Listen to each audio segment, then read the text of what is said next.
Hello horror hounds, by the time Hammer released their final Frankenstein movie, Frankenstein and the Monster from Hell, Night of the Living Dead was already 6 years old and released the same year as this, The Texas Chainsaw Massacre. Young upstart American student filmmakers were already striding confidently into new territories of horror as if it were their manifest destiny, whilst at the same time across the Atlantic established filmmakers were making us scared of the devil all over again in films like Rosemary's Baby and The Exorcist. Meanwhile, here in jolly old England, the British Empire was crumbling.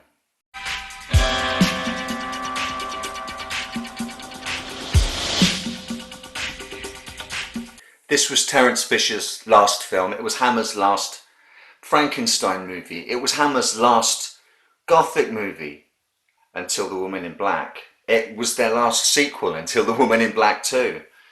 Maybe it's best to watch this as a last hurrah for the film studio that changed the face of horror for a generation. A victory lap and a fond farewell all at the same time.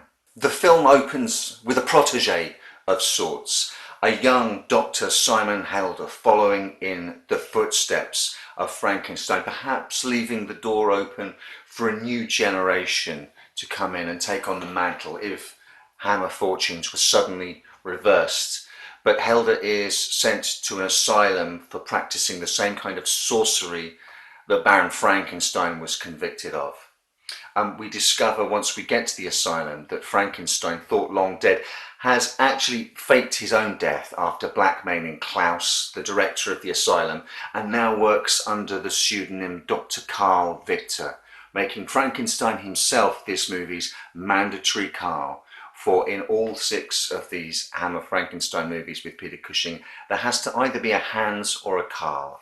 It's just the law. So Helder starts work as Frankenstein's assistant, and what I've found really interesting over this series of 6 films is that rather than focus on one creature as Universal did, they've chosen to follow the career of Dr. Frankenstein, and even more than a new monster per film, they've been more interested in exploring the Baron and his new assistants, sometimes willing, sometimes going along with him and drawing a line somewhere, a moral line in the sand that they're not willing to go past, sometimes working with him under absolute duress.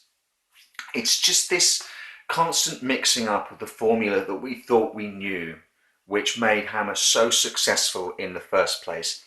And it's maybe their insistence on sticking to that formula which let progress whiz past them on the outside lane without them kind of noticing. At the time, this film must have seemed like a little bit of a throwback. Now, with decades past and in the context of the film series as a whole and what Hammer was doing, I think it's possible to reevaluate it from a couple of steps removed rather than just setting it falsely side by side with the Texas Chainsaw Massacre and calling one the old fuddy-duddy and one the new face of horror.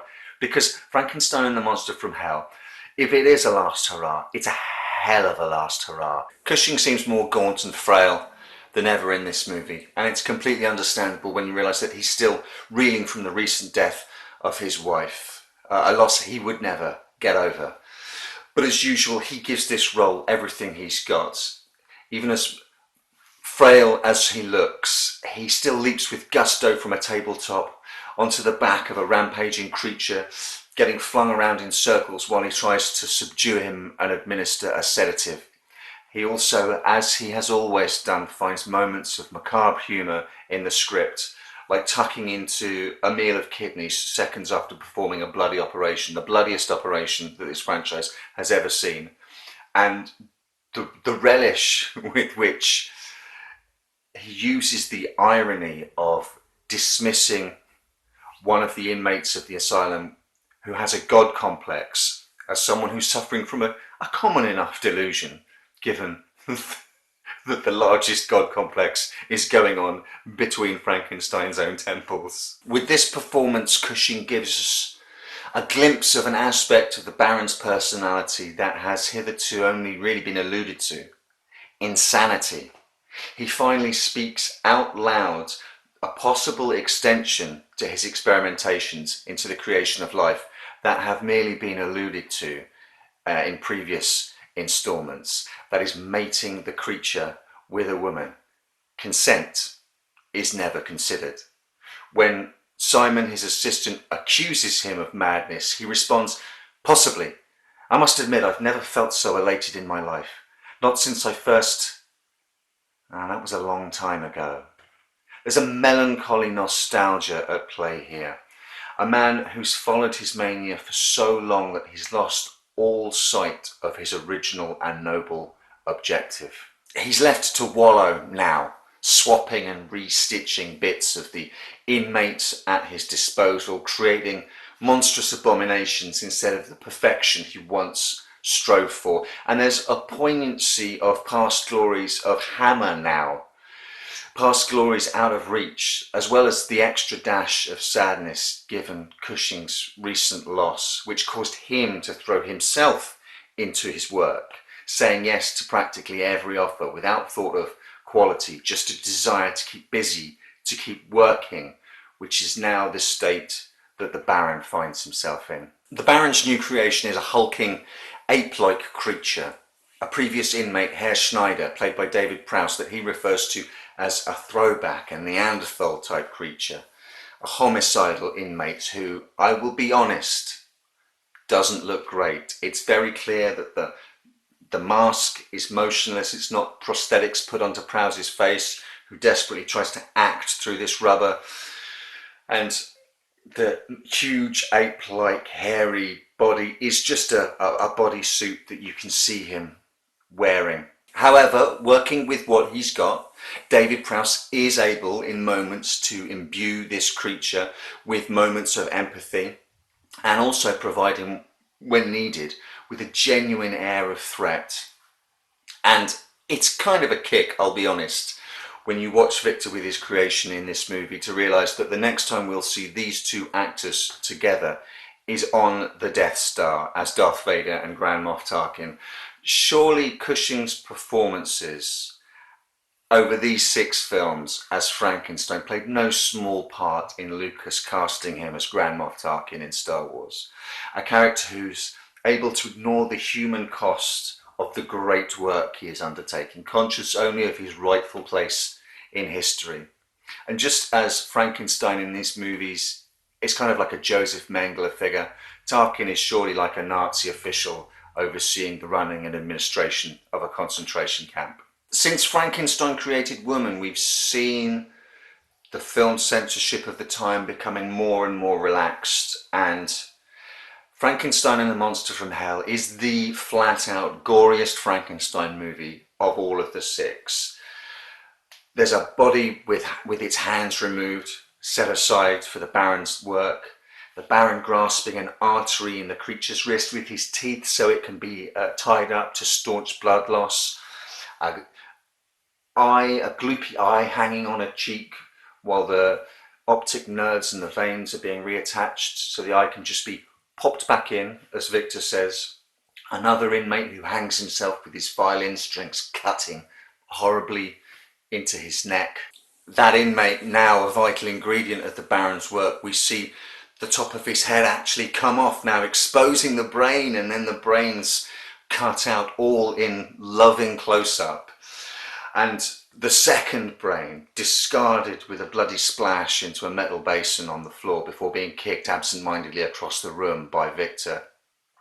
Klaus, the asylum director and rapist scumbag, has his throat slashed open with a broken bottle, and the asylum inmates at the end literally pull the creature to pieces in a scene which is reminiscent of the zombie feast scene from Night of the Living Dead a few years earlier.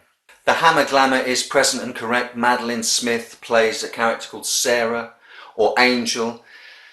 The glamour element taking simultaneously 1 step forward and 2 steps back. 1 step forward because Madeline Smith is essentially, I think, the epitome of the Hammer's wide-eyed beauty.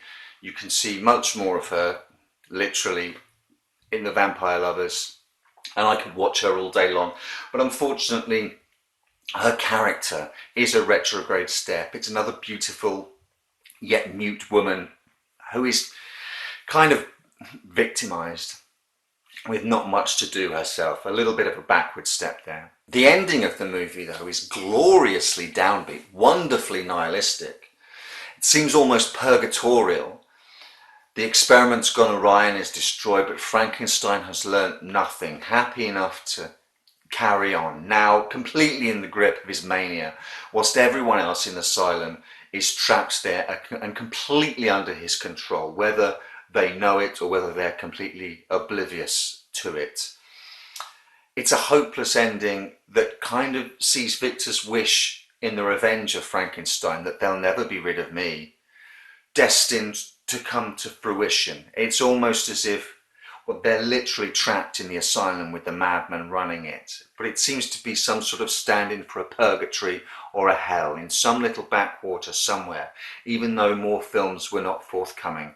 Frankenstein is still hacking and slicing and stitching away, zapping his newest creation, hoping to eke ever and ever closer towards the perfection he sought, while his madness takes him further and further away from that ideal.